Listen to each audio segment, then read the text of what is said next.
Horror rickshaw वाला शहर की तंग गलियों में रात का सन्नाटा पसरा हुआ था। हवा में हल्की हल्की ठंडक थी और सड़कें वीरान हो चुकी थीं। सुदर्शन, जो कि एक गरीब रिक्शा वाला था, रात में देर तक सवारी ढूंढता ताकि घर पर बैठे उसके बीवी बच्चों के लिए कुछ ज्यादा पैसे कमा सके। उस दिन भी उसने देर तक रिक्शा चलाया, लेकिन ज्यादा कमाई नहीं हुई। निराश होकर वह घर लौटने ही वाला था कि तभी एक धीमी आवाज आई, भैया, रिक्शा लोगे? सुदर्शन ने देखा, एक औरत काले रंग की साड़ी में लिपटी खड़ी थी। उसका चेहरा ढका हुआ था, सिर्फ उसकी गहरी काली आंखें चमक रही थीं। कहां जाना है बहन जी? सुदर्शन ने पूछा। बस थोड़ी दूर, श्मशान घाट के पास, औरत ने धीमी लेकिन सर्द आवाज में कहा। श्मशान घाट का नाम सुनते ही सुदर्शन के रोंगटे खड़े हो गए। वह इस जगह जाने से बचता था क्योंकि लोगों का कहना था कि वहां अजीबोगरीब घटनाएं होती हैं, लेकिन रात के उस पहर में उसे पैसों की सख्त जरूरत थी। बैठिए, उसने कांपती आवाज में कहा और पैडल मारकर रिक्शा आगे बढ़ा दिया। रास्ते का खौफ, रात का अंधेरा और सन्नाटा और भी डरावना लगने लगा था। रास्ते में सिर्फ स्ट्रीट लाइट की मध्यम रोशनी थी जो हर कुछ कदम पर टिमटिमा रही थी। सुदर्शन को ऐसा लग रहा था जैसे कोई उन्हें देख रहा हो, लेकिन जब भी वह पीछे मुड़कर देखता उसे कुछ नजर नहीं आता। बहन जी, आप कहां से आ रही हैं? उसने डर को छुपाते हुए पूछा।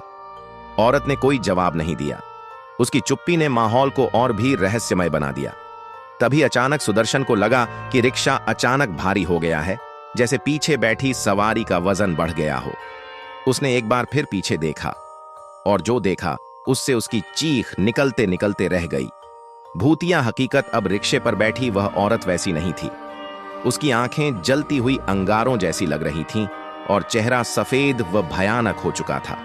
उसके होंठों से हल्की हल्की फुफकार निकल रही थी और उसकी उंगलियां लंबी और नुकीली हो चुकी थीं। सुदर्शन के शरीर में खून जमने लगा। उसके हाथ कांपने लगे, लेकिन उसने हिम्मत नहीं हारी। वह पूरी ताकत से पैडल मारने लगा, लेकिन ऐसा लग रहा था जैसे रिक्शा आगे बढ़ ही नहीं रहा।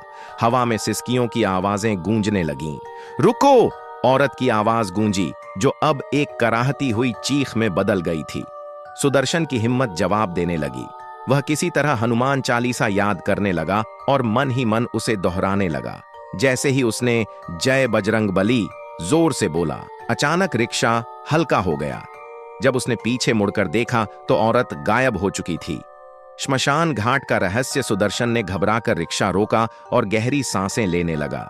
उसने देखा कि वह श्मशान घाट के पास ही पहुंच चुका था। वहां एक बुजुर्ग साधु खड़ा था जो उसकी ओर देख रहा था। बेटा, तू ठीक तो है? साधु ने पूछा। सुदर्शन ने कांपते हुए पूरी घटना सुनाई। साधु ने गंभीरता से कहा, वह आत्मा बरसों से यहां भटक रही है।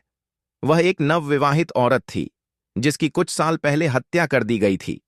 उसकी आत्मा हर रात किसी को शिकार बनाने के लिए इस रास्ते पर आती है। तू भाग्यशाली है कि तूने हनुमान चालीसा पढ़ ली, वरना कोई तुझे भी जिंदा नहीं बचा सकता था। सुदर्शन के हाथ पैर सुन्न हो गए।